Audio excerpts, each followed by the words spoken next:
Please subscribe to our channel on Apple Podcasts, Immigrantly Uninterrupted. You can subscribe for as low as $34.99 for the entire year or $3.99 a month. And yes, you'll get ad-free episodes. But this isn't really about skipping ads. Independent media is getting squeezed. Sponsorships have slowed, especially for small, mission-driven orgs like ours. Instead of chasing brands or reshaping our voice to fit someone else's agenda, we're choosing something different. We're choosing you. If Sportly has ever made you feel seen, challenged your thinking, or broadened your understanding of sports culture, this is how we keep it that way. Independent, unfiltered, listener-powered. Subscribe to Immigrantly Uninterrupted and help us build this on our terms. Once you do, DM us on Instagram at SportlyPod so we can thank you.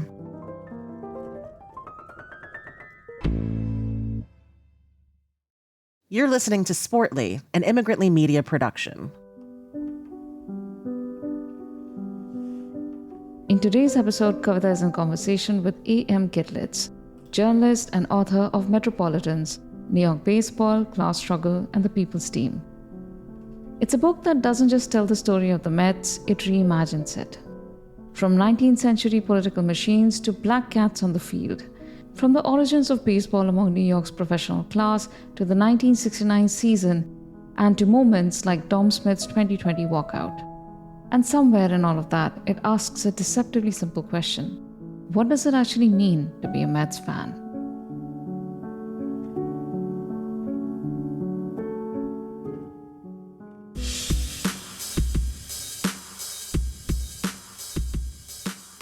Hey everyone, it's Kavitha Davidson, and welcome to another episode of Sportly. Well, so Andy, your book that I have here is Metropolitans, New York Baseball, Class Struggle, and the People's Team. So happy that you wrote this book. You know, my work has a lot of the time been focused on using sports as a lens to talk about these broader issues, especially when it comes to race and gender and class. And I think that, you know, as baseball being my favorite sport, this was a book that was a long time coming. What was the source of inspiration for you? I know you grew up a Mets fan and you are a Mets fan, but what got you thinking about some of the issues that you tackle in here, like the Marxist perspective of baseball?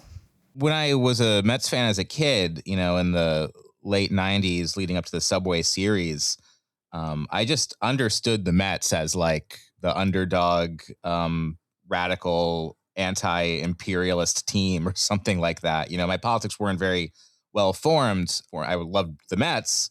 And as my politics started creeping in, as I like approached my teenage years, they just sort of like converged at a point, and then anarcho-punk surpassed baseball fandom after 2000. But, you know, for a moment, the Mets they looked like the Black Bloc rioters in Seattle against the WTO in 1999.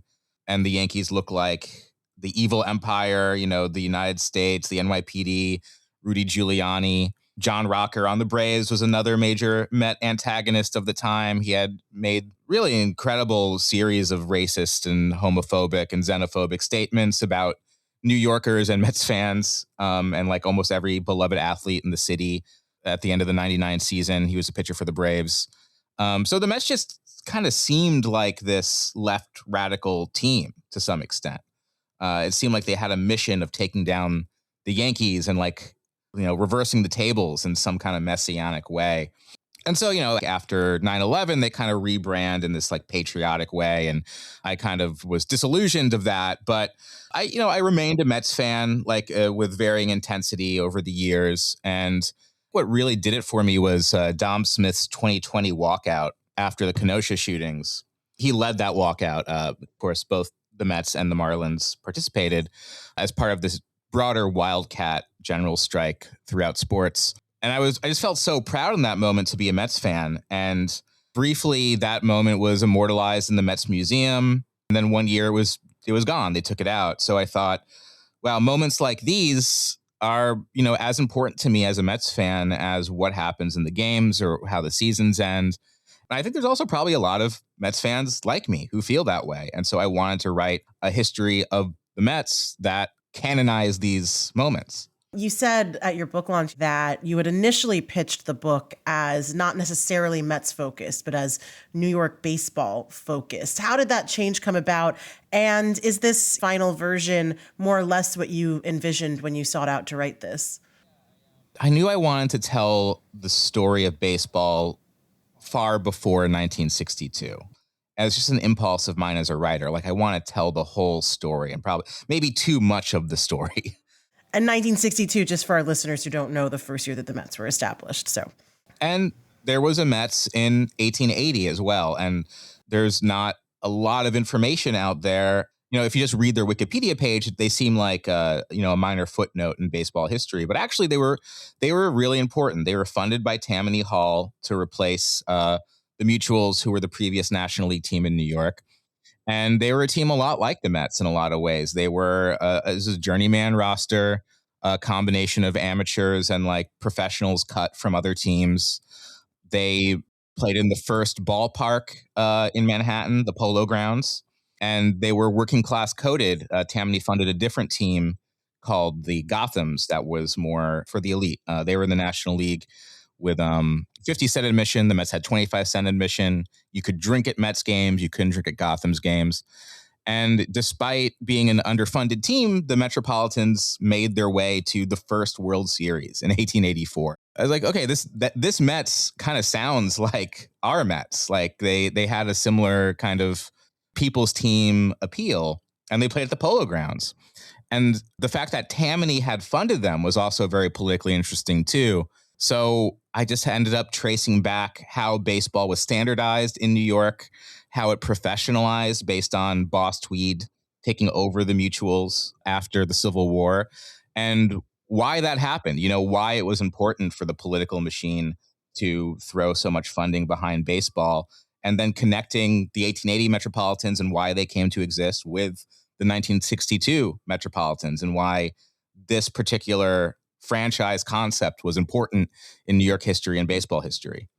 You also spoke yesterday really, really poignantly about just the game of baseball and how baseball can be such a stated metaphor for capitalism in itself and, the way that it's played. And I've told people this, I took a class when I was in college that radicalized the way that I viewed sports in general, sports as a reflection in society and things like that. And the example I kind of went to, because it was a historical analysis of American sport, was specialization in baseball positions happening during the Industrial Revolution. So as a metaphor for the assembly line and things like that. Can you refresh my memory, kind of your thoughts on the game of baseball and its reflections on our economic systems? It feels obvious, but I feel like this was my insight, like looking at baseball, looking at the specialization of baseball. That's kind of unique, where pitching is basically like a different sport than whatever else is playing. And being a hitter, having a good arm, being a runner, these are all individualized skills. And so baseball, as opposed to other field games like soccer, for instance, is highly specialized. And the way the baseball's originators, professional middle class of Manhattan in the 1830s, 1840s, developed baseball was, I think, very close to how they understood society working during the Industrial Revolution, as you said. But interestingly, it's unlike designing a factory or logistics of distribution of commodities or something like that. It's a game, so there has to be play. There has to be some chaotic element to it. They bring a guy with a big stick in to like hit the ball, and everyone has to chase it around and run around for like this second of chaos in this otherwise perfect process of like throwing a ball and throwing it back. I love bringing people who don't know what baseball is, maybe someone from ex-Yugoslavia. I love bringing them to a baseball game and trying to explain it to them, because it is a very weird sport and it is very difficult to really explain what you're seeing and why. That essential balance between the technicality of the defense and the chaos and violence of the offense represents this particularly middle-class neurosis, where there's this love and this envy for the proletariat, the working class below you, and this simultaneous resentment and admiration for the elite above you. And you're sort of caught in between.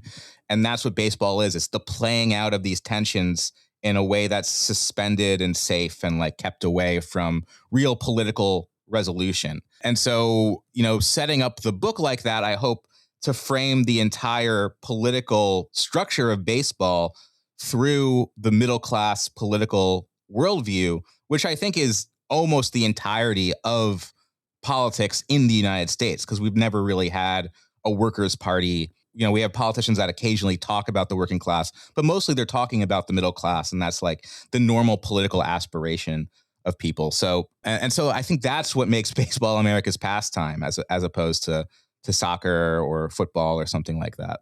We have so many kind of aggrandized myths about how baseball was formed, about where baseball comes. Was there anything in your research for particularly New York City's place in the forming of this game that we now love that surprised you, or that kind of turned any of the things that you had heard on its head? Yeah, well, I didn't realize that it was just made by these like kind of Wall Street guys, like not like stockbrokers and CEOs, but like accountants and doctors and people who worked downtown and had these comfortable professional lives. And this was a new kind of job, right? Working in an office that hadn't really existed until the advent of capitalism and the rise of New York City as the financial and economic center of the United States at its inception.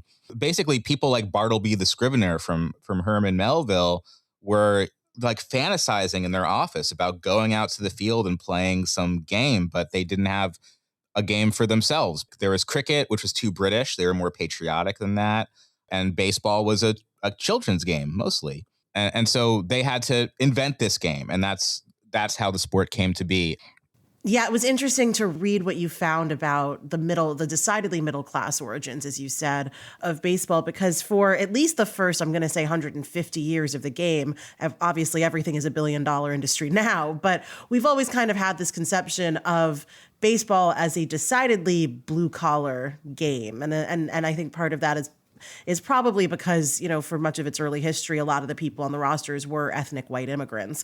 Why do you think the middle class origins of it have kind of been obscured by this romantic blue collar story? In the Civil War, baseball is taught in Union camps, both to Union soldiers and to Confederate soldiers. So after the Civil War, baseball is a nationwide phenomenon. It had mostly been centered in the Northeast before that. And during the Civil War, the first enclosed baseball fields are opened in Brooklyn, in Williamsburg, and Bed-Stuy. And so the potential of making money off of baseball emerges for the first time. Tammany starts giving no-show jobs to people so that they can be professional athletes, basically. And by the end of the 1860s, the Cincinnati Reds are the first fully professional lineup.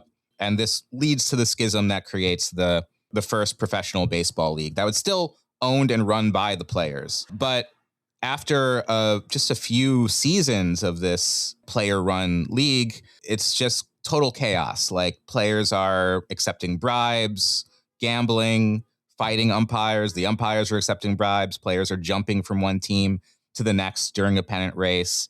And the game falls into ill repute, and people stop paying to see it, and people start going back to seeing the amateur games that are usually free or cheaper. And so this is when the National League is formed. This is essentially a coup of the grounds owners and team investors who take the game away from these working class players in order to protect the profits that they understood was potentially huge. When the National League is formed, these are mostly Midwestern Protestants, and they want to make sure that baseball as a business appeals to people like them, appeals to the elite, appeals to people who can pay for games. So things that they do include banning all games on Sunday, which is the only day that workers can go see baseball games. They ban alcohol sales from games. They hire spies to follow the players to make sure they aren't drinking, that they aren't gambling, that they aren't unionizing. And so they try to make baseball into a spectacle for the elite that, theoretically is played by workers, but the workers are also paid better than the average worker, so they feel like they have a privileged place in the society too. And for a large part of baseball history, that schema has worked very well. And you still have a situation today where people see professional baseball players not as workers but millionaires.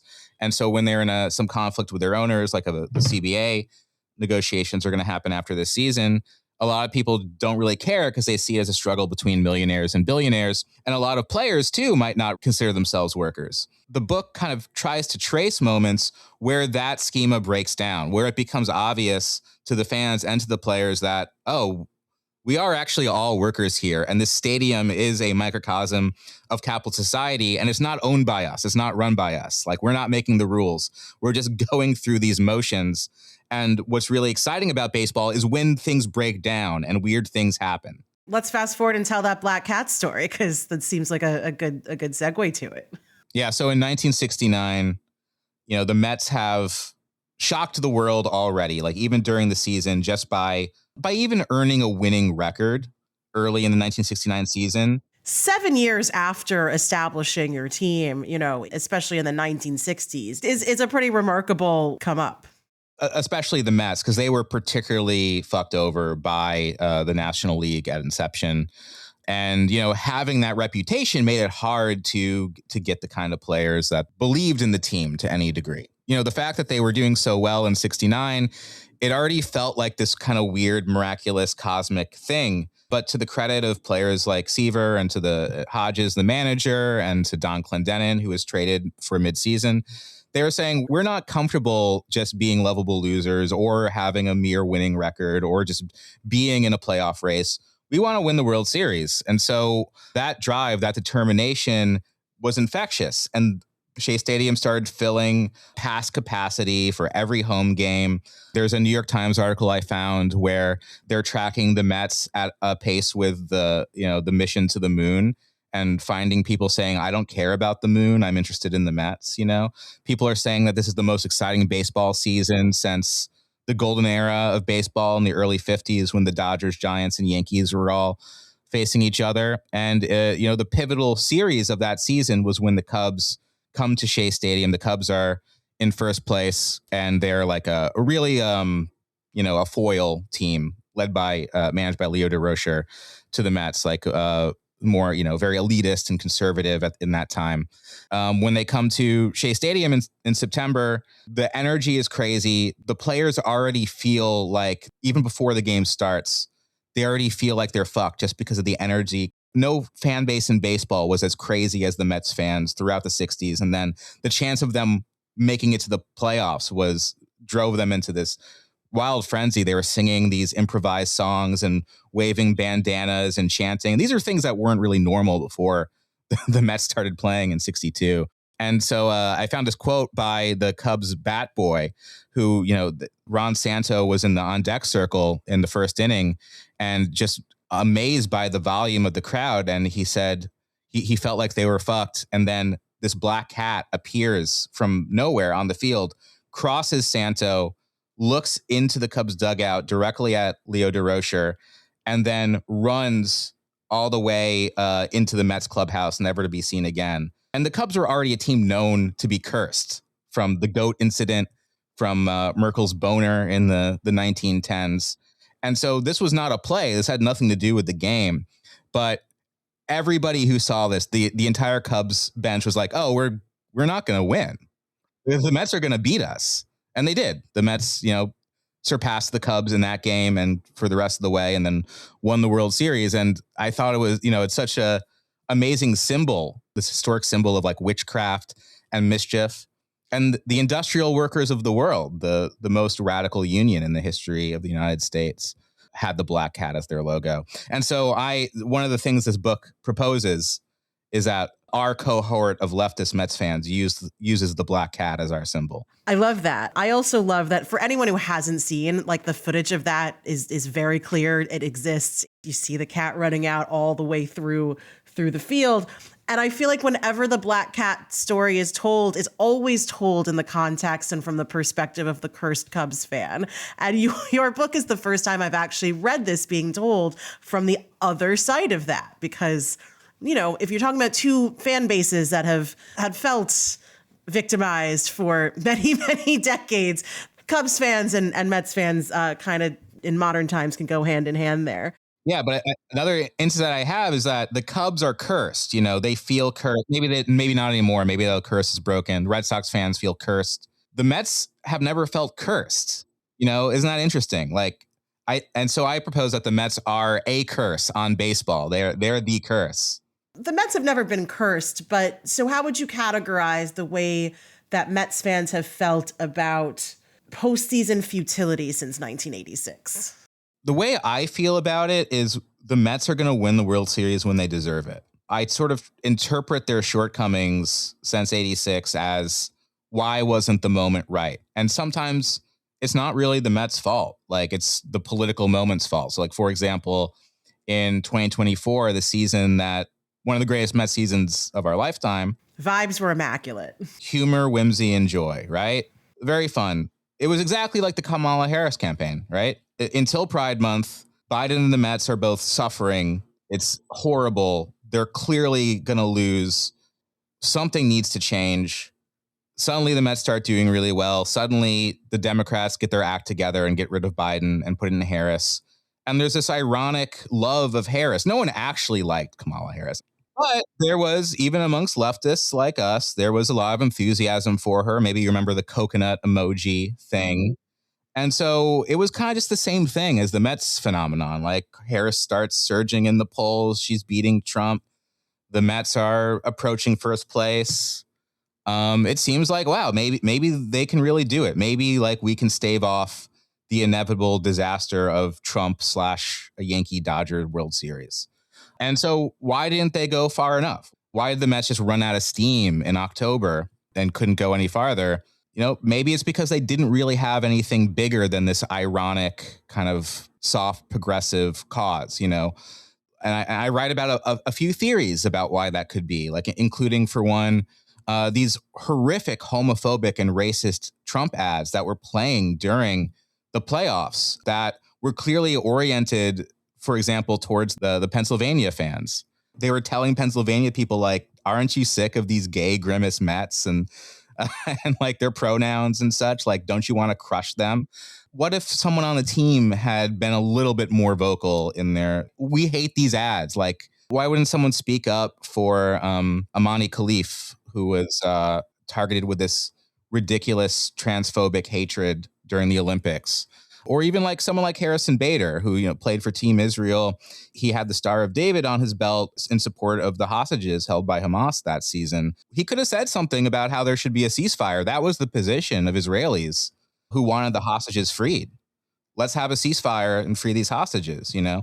I know it's very dangerous for athletes to speak out this way, which is why I think Seaver was able to do it in this moment of mass political upsurge in 1969, why Dom Smith was able to do it in 2020, why Carlos Delgado wasn't able to do it during the global war on terror. So I can't really blame the athletes. I got to blame us. You got to blame New Yorkers and just and wonder why the political vibe wasn't enough to push the Mets into becoming the kind of political team that has always helped them win World Series or like go farther. But I will say that it makes me uncomfortable as a Yankees fan who holds the similar politics to you, because I can't think of a year in which we won the World Series and politically deserved it. Do you know what I mean? The only thing I kind of go back to is that 2009 was Obama's first year in office, and at least, you know, going back to the 70s, the Yankees have only won the World Series when a Democrat has held the White House. But have you received any pushback from Mets fans, other fans, about this political lens through which you're analyzing this game?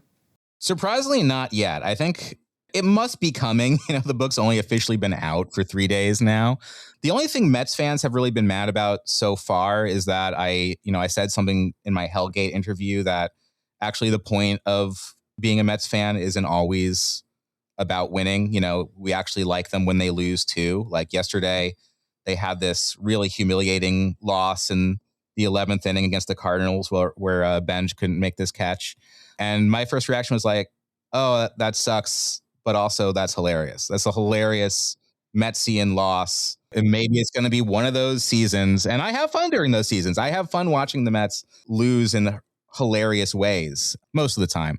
And yeah, so some Mets fans don't like that because they're like, no, I want them to win. I want them to win as the World Series every year. And that's fine. That's valid. I think that's probably the more normal take. But a lot of Mets fans don't feel that way. You know, I knew that there'd be like a lot of leftist fans who were into what I was doing.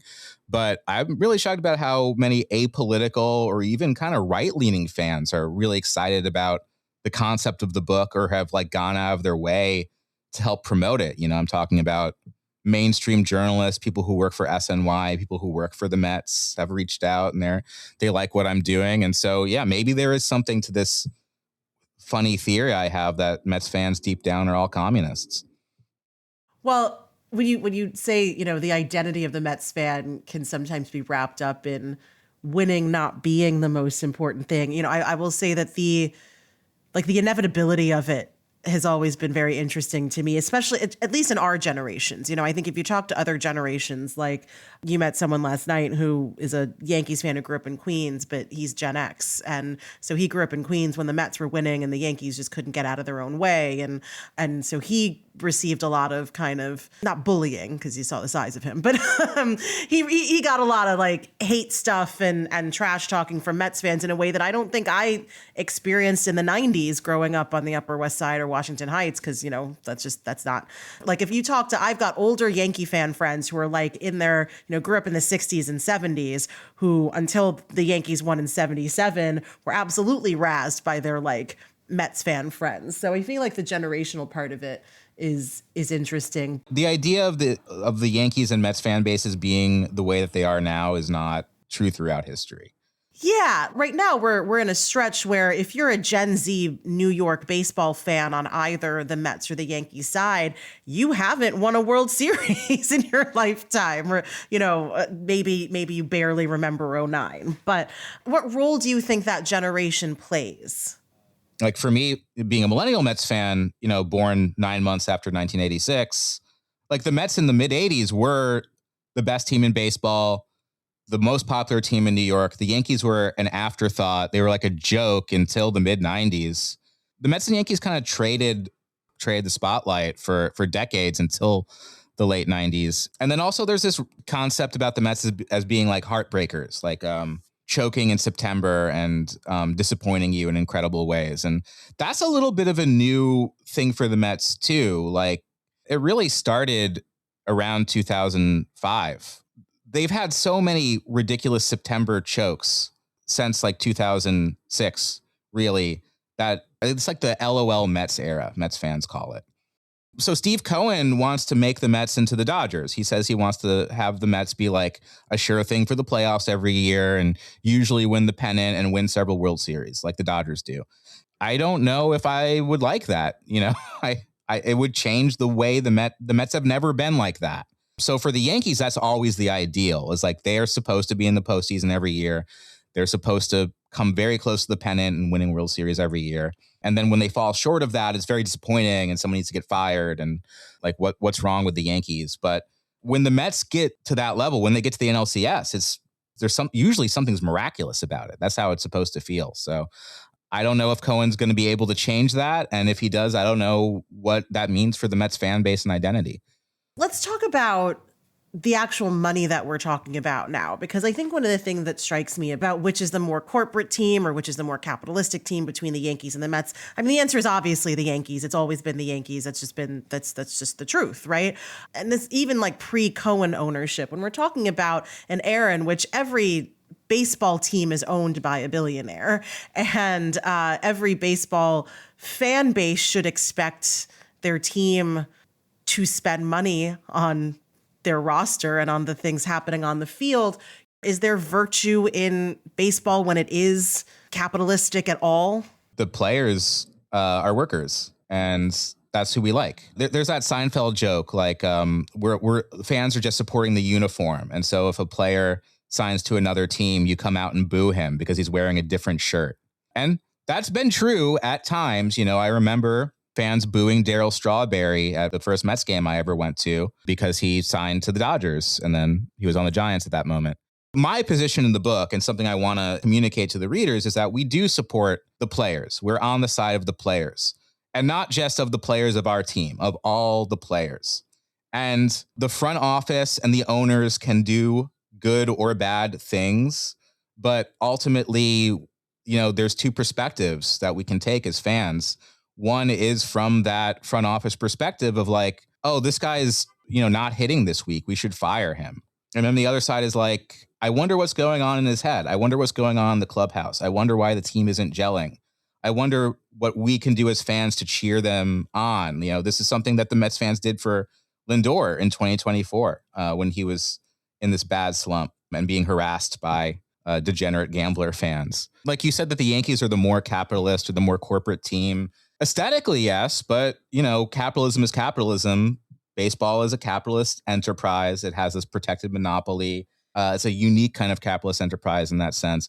But just because the Mets have this municipal, even social democratic coding doesn't make them any less capitalist or corporatist than the Yankees. Of course not. People are starting to say funny things about this, right? Like when you compare the Yankees to the Dodgers, where Guggenheim Partners is the Dodgers owner, which is a much, much bigger capitalist enterprise than the Steinbrenners. The Yankees now look like an old family business. The Yankees are the mom and pop shop comparatively.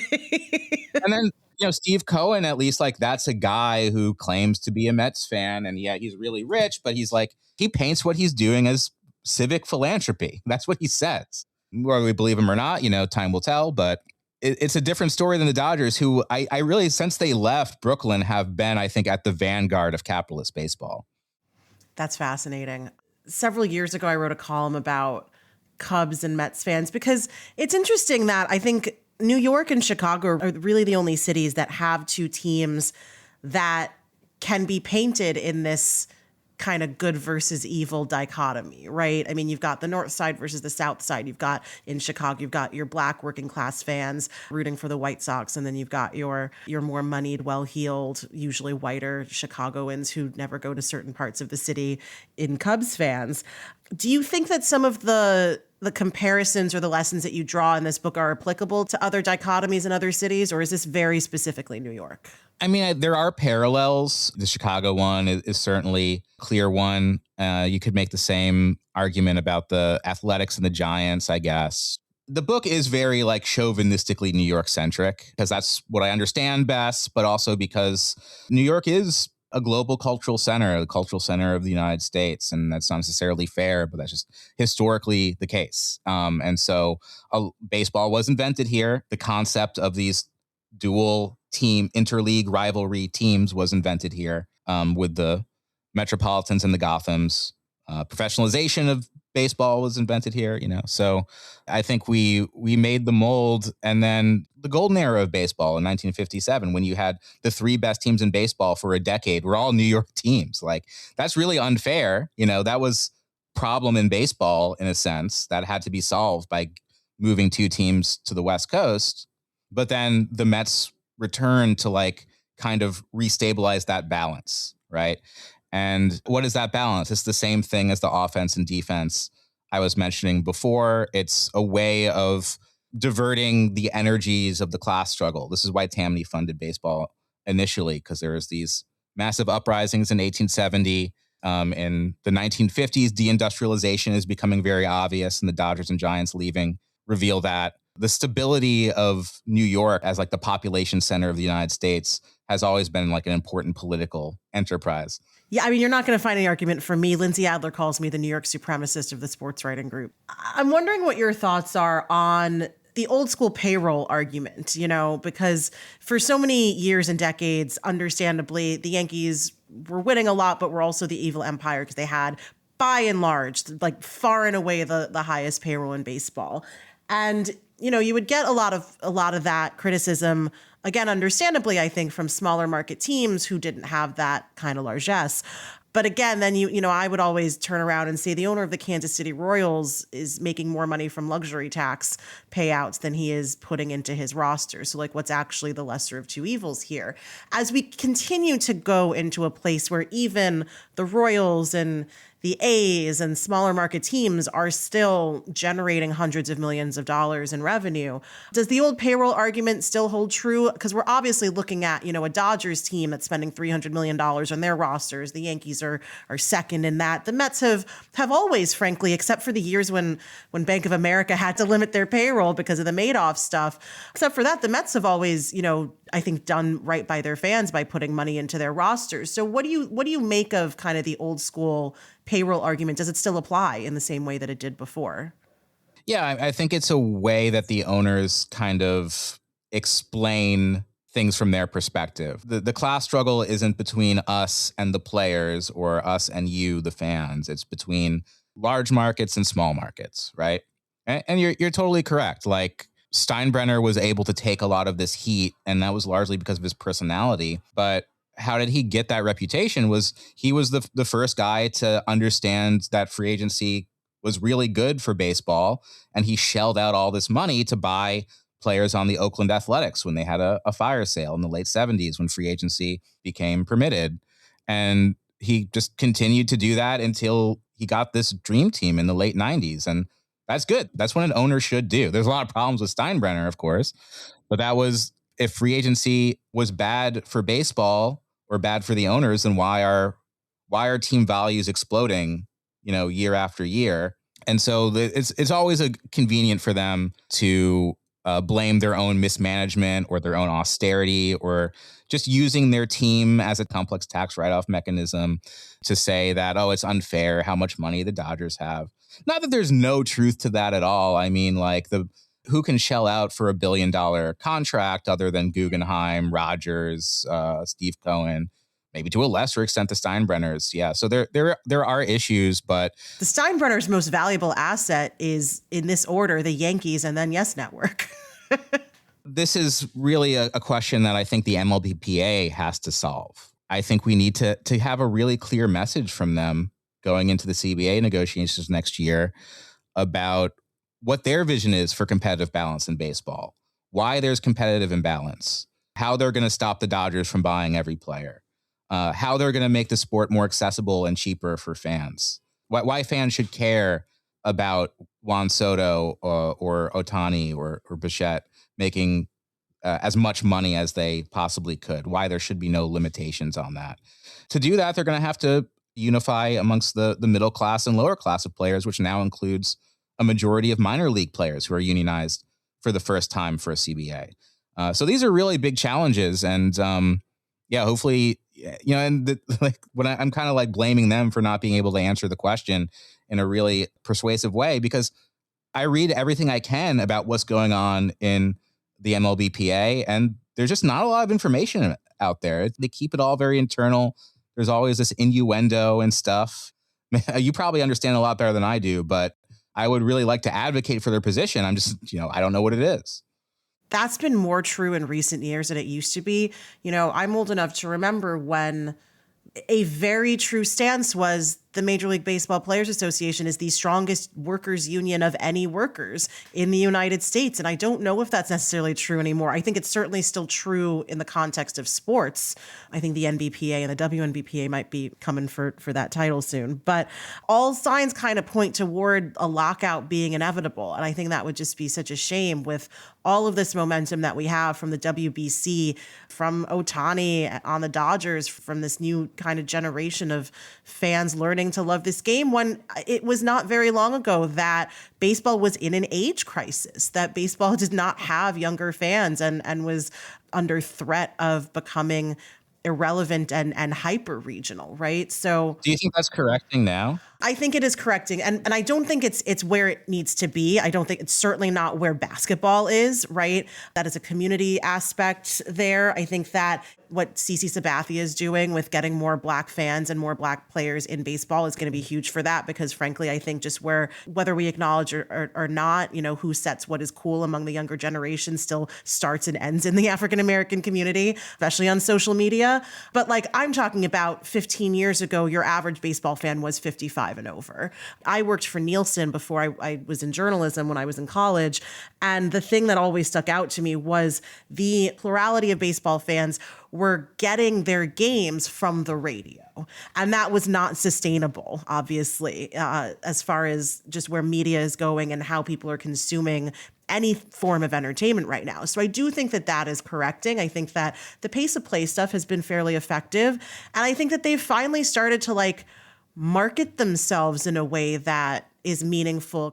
I've always had this problem that the Yankees have never leaned into the fact that they have a Bronx-based fan base. They have Dominican and Puerto Rican and Black fans in Harlem and Upper Manhattan and obviously the Bronx. And a couple of years ago, they had Jesus and Mero do a hype video. And I was like, this took too long.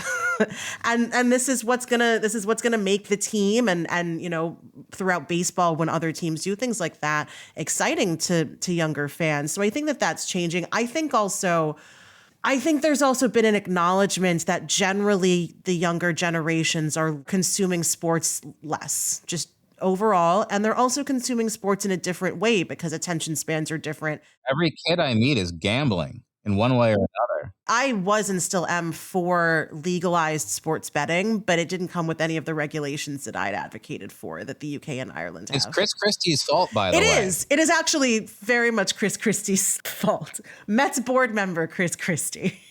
I should have put that in the book, that the Mets are to blame for this gambling bullshit. Well, and the gambling stuff, is directly targeting young boys and men too. So that's absolutely a problem here. All right, we got to talk about the discourse, which I tried really hard to stay out of.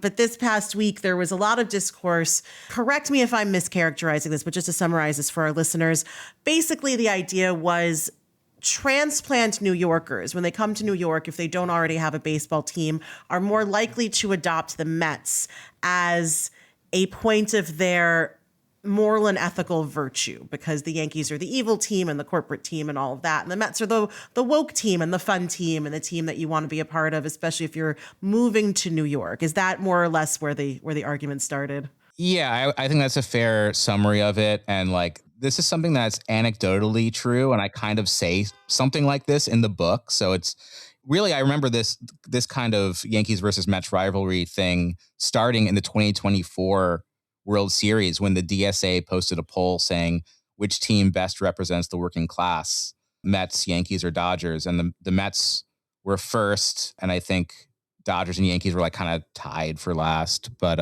Bhaskar Sankara from Jacobin and DSA was really upset about this. He's a Yankees fan. He said that the Mets are middle class. Ross Barkin jumps in. He's a very chauvinistic Yankees fan. And then two writers for New York Mag wrote a piece called "Real New Yorkers Root for the Yankees" that I think summed up this argument very well, that the Yankees are a more properly working class team because they're a coalition between the stockbroker or CEO who lives in the penthouse and his doorman, whereas Mets fans are middle class. I think in reality, the demographics between the two teams are probably not significantly different.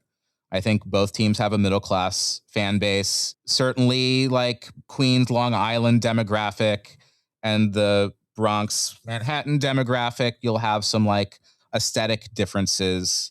But correct me if I'm wrong, I don't feel like one stadium is particularly more working class or whiter than the other. It seems diversity-wise, on that basic level, it seems the same. Like I said, I tried really hard not to get involved in this discourse, but then Randy Wilkins, who's a friend who directed the Derek Jeter documentary, Randy is a Spike Lee protege. He is a black man from the Bronx, huge Yankees fan, obviously. And he basically tweeted something to the effect of, this entire argument is Yankee fan erasure, and that's all I'll say about it. And I was like, all right, well, I'll jump in on that part of it, because a few years ago when Andrew Velazquez was having a really magical run, short-lived as it was for the Yankees, kid from actually from the Bronx, a Puerto Rican kid from the Bronx, I wrote a piece about exactly the type of erasure Randy was talking about. Oh, you wrote that? Okay, yeah, I read that. Yeah, that was really good. Thank you. I appreciate that. And it was a conversation I'd actually had with Jesus and Mero when I had them on the pod when I was at The Athletic, about the fact that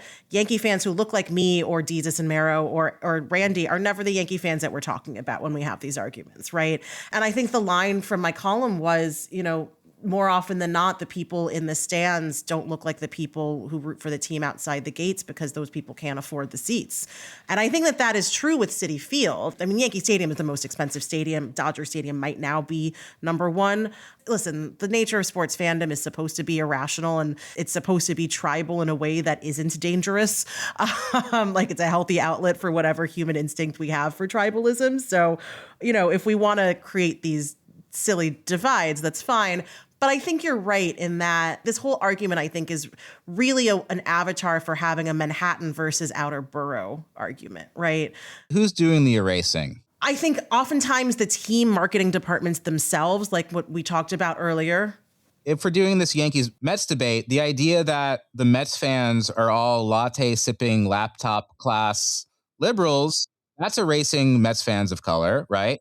If you're talking about the Queens Mets fans, like my friends who are Queens Mets fans are either long-standing, like, fourth generation Italian American immigrants, or most likely, they're my friends from Corona who are Mets fans of color, right? They're Puerto Rican and they're Ecuadorian and that kind of thing. So I think that those fans are also erased in these conversations. Then we can get into the conversation about the suburban New York baseball fan, which exists on both sides. So you want to talk about the Long Island side for Queens, and then we're going to talk about the Westchester and Jersey side for Yankee fans. And those are also, I would say, economically split, because there are poor fans in Jersey and there are poor fans in Long Island, and there are very moneyed fans in both of those places, right? So that's why this whole discourse was just like annoying to me. I've seen some polls that kind of like point in different directions on that. Like, I saw this poll that Mets fans are slightly more Democratic. They're the most Democrat and least Republican team. That's a poll from 2020. But then even that like is a very small margin. And then there was this poll, a recent one from the mayoral elections, actually, that claimed Yankees fans are more likely to be white transplants than Mets fans. But yeah, my position in the book is that baseball is a middle class sport. Most baseball fans are middle class. Like the true proletariat of this city might be interested in baseball. They might have a favorite team, but the heart of baseball fandom in the city is more the middle class, like the vastly defined middle class, right? And so the real difference between the two teams is what perspective these fans have. The Mets fan perspective is the commie corridor, the Zoran supporters, leftists. And it's goofy to have a guy like me who's sitting at a cafe or a co-working space all day, writing my woke Mets book and sipping a latte and saying like, oh, look at me, I'm a communist. And when these people are like cleaning up after me, right? Like, I understand how stupid that looks. I understand why people from the Bronx, especially like fans of color, don't appreciate Mets fans having this like holier than thou attitude. And we shouldn't, it is a baseball. We're all talking about baseball. But I think the Mets sort of culturally, as this more like kind of structurally municipal or social democratic or like leftist team with that history, are more oriented towards supporting the underclass, the proletariat. Whereas Yankees fans it's a cult of the boss. The roll call is like, every player better acknowledge us to make sure you're here and your head's in the game. They're just as frustrated as Mets fans, but they take their frustration out on the players a lot faster. Mets fans do it too. And then I think there's a kind of love of diversity and fan culture that the Mets fans have that's exists for the Yankees fans too, but I think maybe it's a little bit lacking, where like I just find the people watching at Citi Field so much more interesting than at Yankee Stadium, when like there's more of like a uniform. They don't have alternates. They don't have, There was an uproar when they changed the batting helmet color from shiny to matte, like. Let me ask you something as a Yankees fan. People say the Yankees colors are navy and white. To me, it's black and white. Am I colorblind? I've had this conversation. So first of all, if you get from the Negro Leagues, which I'm wearing a Negro League sweatshirt, if you get a black Yankees jersey, which I have, and you put them side by side, then you can see that difference. Oh, okay. And the better comparison might actually be if you get a White Sox jersey, because they're also pinstriped, and you put it next to a Yankees jersey, then you can see the navy a little bit more clearly. Baseball threads are like silk and like glimmery, like when they do that part. If you put it in certain angles of the light, then you see the blue actually. But I understand where you're coming from here. And I feel like that's what this conversation is with the Yankees fans. Like, I love reading all these, like Jason Buford's piece was really interesting. I love this piece because he's venting his frustration with pride parades. He goes there. He's like, yeah, I'm a working class guy from the Bronx. I love the Yankees. Sometimes I cringe when I see a pride parade. And here's why. It's not because I'm homophobic. It's not because I'm not a leftist. It's because we have a working class connection to New York City that people not from here don't really understand. And it's annoying to us, right? And so I appreciated him putting that into words, but he's still saying like, yeah, it's sad that the Yankees love Charlie Kirk and Trump. It's sad that we have this conservative affect and everything. But, people like me exist, and I'm like a working class guy, I love that this discourse is at least making Yankees fans have to like sort of reckon with this culture. They should be proud of it. The Yankees are an amazing team. The second chapter of the book is devoted to the Yankees in the 20s as totally revolutionizing baseball. The Yankees fans should be proud of that. Eventually, I think after the Subway Series loss in 2000, found myself appreciating certain things about the Yankees, specifically the way the franchise has a certain loyalty to its franchise players that the Mets never had. Cohen's trying to correct that now. Like, politically speaking, I think it's a problem how conservative the front office and even the players are. Yeah, I mean, you're not going to get any argument from me for that. Like, I think we've always known that. We know who Randy Levine supports and votes for. But I appreciated Jason's piece so much because he wrote everything that I would have written if I wasn't exhausted by this conversation, frankly, because these are conversations that a lot of us as Yankee fans have among ourselves, right? And it reminds me of, I texted after Duke choked it against UConn last weekend, I texted a friend of mine who is a person of color who went to Duke, who is more woke than I am. He's a Chinese American who grew up in Charleston. So, we were talking and I was talking about a friend who also fairly well known in sports media who was so gleeful in his schadenfreude about Duke losing. And he said, like, the friend who was gleeful said something to the effect of, Duke fans really don't understand why we hate them. And my friend said in response, those of us who are non-white who went to Duke do understand. Like, we really do. So I think that's what I would say about certain Yankee fans is that we absolutely have these conversations. We absolutely hate NYPD. I mean, the way that the Knicks just had NYPD night. Like, we know who James Dolan is, right? Like, that might be the unifying factor among us as Yankees and Mets fans is that we all hate Dolan still. I don't think any of us have ever tried to defend the political positions of our team. I think we just mostly take exception to the fact that all of our fans vote a certain way. And the vibes in the stadium are based on who can afford to be in the stadium. And increasingly it is the guys with the Morgan Stanley box. And that's really unfortunate because that's not wholly representative of who we are as a fan base. On the issue of voting, because that idea of the coalition of the elite and under working class, the more manual working class being the Yankees coalition, and then the middle class being the Mets coalition. Okay, so yeah, one is that's the Trump coalition, the Yankees coalition, right? This is at least how we were talking about it in 2024. And then the middle class is more the Democrat Kamala progressive coalition. Neither of those are good. I don't like either party. It's not like I like the Mets because they're the Democrats. Actually, what I'm saying in the book is that the Mets need to overcome this shit. And the Yankees have to as well, right? This is I think part of this long derive narrative that I'm making is that we have to get over our team loyalty towards different factions of the capitalist class. Well, so I'm glad you brought that up because I did want to ask you about, I know that you touch on this slightly in the book, and I think you answered somebody on Twitter to be like, no, I absolutely do address this in the book. But one of my favorite parts of the documentary Once Upon a Time in Queens was they go through the burgeoning Mets fandom of the 1980s in New York, the go-go 80s, the Wall Street 80s, the Reaganites, the neocons, and all of that.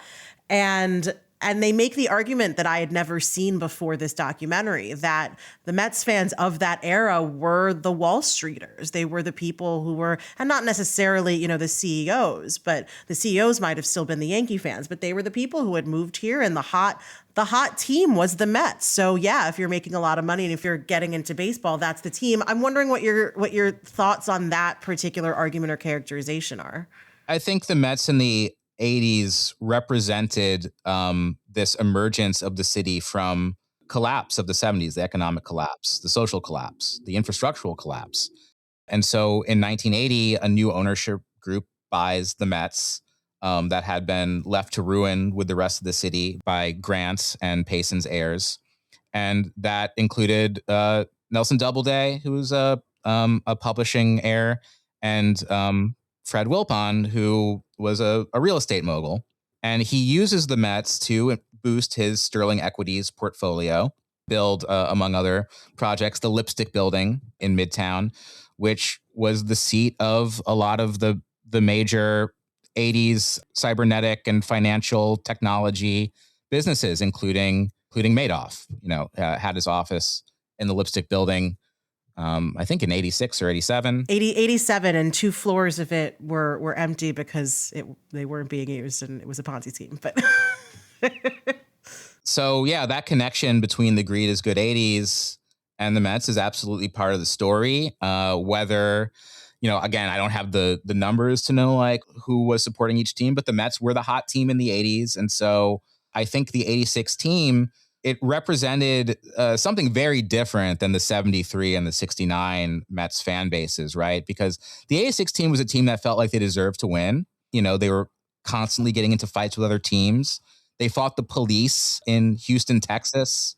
Their fans were rioting, at Shea and at away games.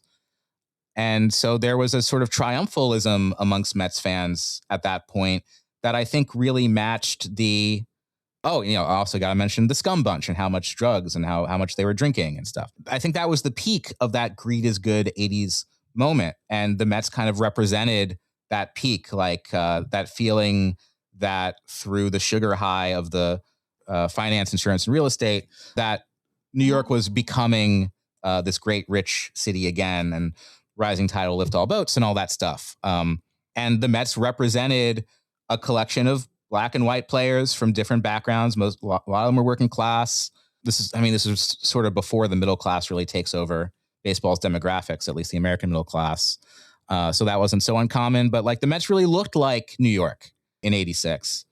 And then what happens after that is like all of their substance abuse problems, all of their like their childhood trauma and problems in their marriages and predatory behaviors come to a head. Like as soon as the World Series ends, Doc Gooden assaulted by police officers along with Gary Sheffield in Florida. He fails his drug tests later that winter. Management tries to clean up the team, but the scum is too firmly rooted in the clubhouse. And the Mets are just terrible for 10 years after that. I mean, they get back to the playoffs in 88, but their cocky attitude kind of cost them playoff to the Dodgers. So Jonathan Mahler, who wrote The Bronx is Burning, came out with a book last year called Gods of New York. That's about like the decline of the Koch administration years. And it begins at the end of 86. It's like, that's the story of the 80s. It's like there's this rising out of the misery of the 70s until about 86. And then this quick fall off again. Yeah. Shout out Jonathan Mahler. My first job was writing alongside him at Bloomberg. So, good. Oh, wow. Yeah, good people. Fantastic journalists. I was disappointed and relieved that he didn't talk about the Mets more in his new book. Well, I mean, famously a Yankee guy, but yeah, I think that he showed some restraint there. The Bronx is Burning is like, obviously that's a huge inspiration for what I'm trying to do. Absolutely. And I think that this is a wonderful continuation of that for sure. Cause you go from the 70s to the 80s and doing that. I know I've kept you for a long time. I've got one more question for you, because in reading your book and in having conversations with you, a couple of points of comparison obviously came up. The Bronx is Burning is a huge one. Have you read Frank Gurity's The Stadium? So this is a book, shout out to Frank. He's a professor at Columbia. He is a Black man who has long covered sports in a sociological lens. And he wrote this wonderful book, The Stadium, about how the stadium as a physical space is about so much more than that. And when I was an urban studies major in college, so whenever I write about stadiums or subsidies or anything like that, part of neighborhood revitalization, urban decay, these are always conversations that I have. So I'm wondering, because you do talk about urban decay and revitalization in the book. First of all, like what your thoughts are on how that has played out in New York. And then secondly, I think whether you're a Yankees or a Mets fan, everyone can agree that Citi Field is just a much better stadium experience than Yankee Stadium is. That's just it's a pretty objective fact. I wrote a piece several years ago about like why Yankee Stadium's food offerings suck. There's got to be some Yankees fans who think Yankee Stadium is better, right? I can't imagine who they are, because I have not met a single one of them. And maybe they're like, maybe you have to be. I can't even say that you have to be of the age that you never experienced the old stadium, because that means that you never experienced Shea either. Shea was objectively worse, but yeah, people have so much nostalgia for Shea now, but I remember going to those games and everybody was complaining about it constantly. Yeah, just from a facilities perspective, let alone like Pepsi Wednesdays, like because I'm old enough. I like. I were as a kid, it's a fun time.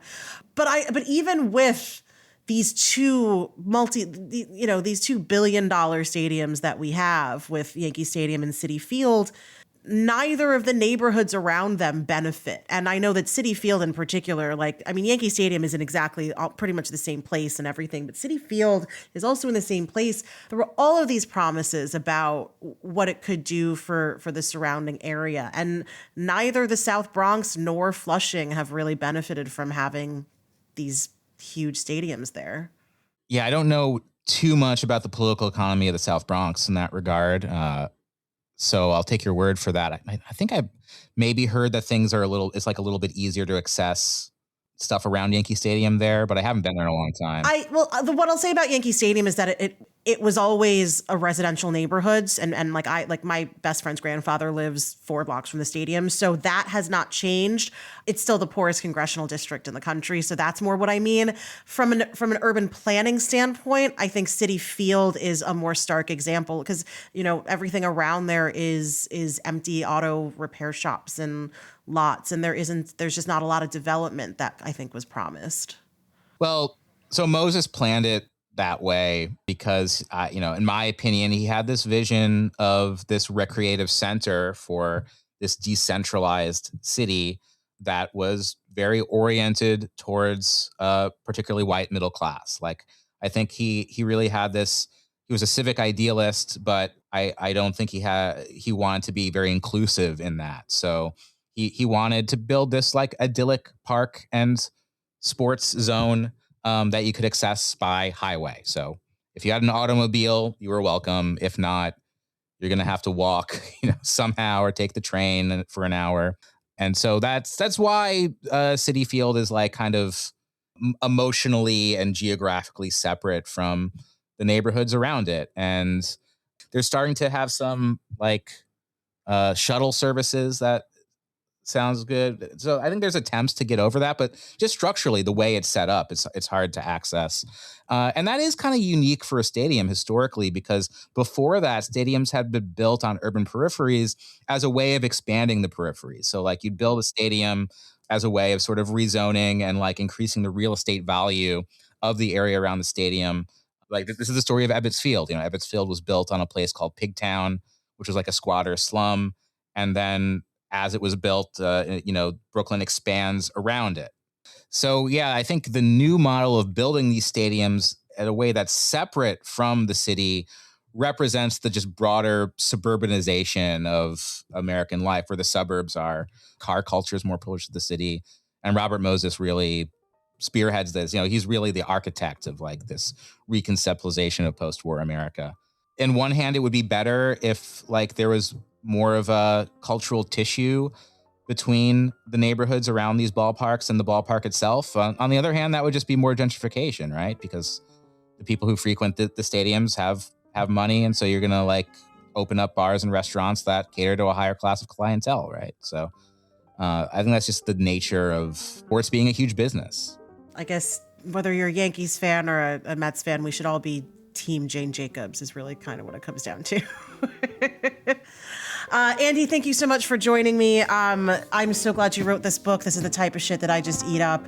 I hope everybody goes to read it. Let the people know what you've got coming up, where they can find you, and also like what's next on the book tour. Any fun and exciting events that you've got coming up? Sure. Well, I'm going to be up in Albany on the 12th, and I think Troy on the 11th. I've got a date in Paramus, New Jersey. I think on the 16th, I'll be in Carl's Place, Long Island with Greg Prince of Faith and Fear on the 20th. And then, actually, we're going to have a Mets versus Yankees debate at Le Pere in the Lower East Side on Orchard Street. So yeah, just check out my Instagram for all that information. It's at AM Gittlitz. And check out the book. And thanks so much for having me. It was really fun talking to you, and great to meet you last night. Totally, yeah. And the other thing that I will add, first of all, I will be at that debate because that sounds fascinating. Again, Yankees and Mets. I'm on the board of the Yogi Berra Museum. So Yogi is something that we can absolutely have in common as Yankee and Mets fans. And the Mets treated him way better than the Yankees did until recently. So, all right, Andy, thank you so much. Thanks for having me. Have a good day.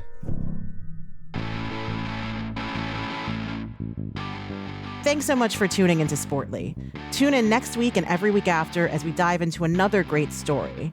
If you enjoyed this episode, please rate and review us on your favorite podcast app or come tell us on Instagram. You'll find us at SportlyPod. Sportly is an Immigrantly Media production. This episode was produced by Paroma Chakravarti. Our executive producer is Sadia Khan. Our sound designer and editor is Paroma Chakravarti. Our theme music was created by Simon Hutchinson. Other music is by Epidemic Sound. Tune back in next week and every week after for more Sportly.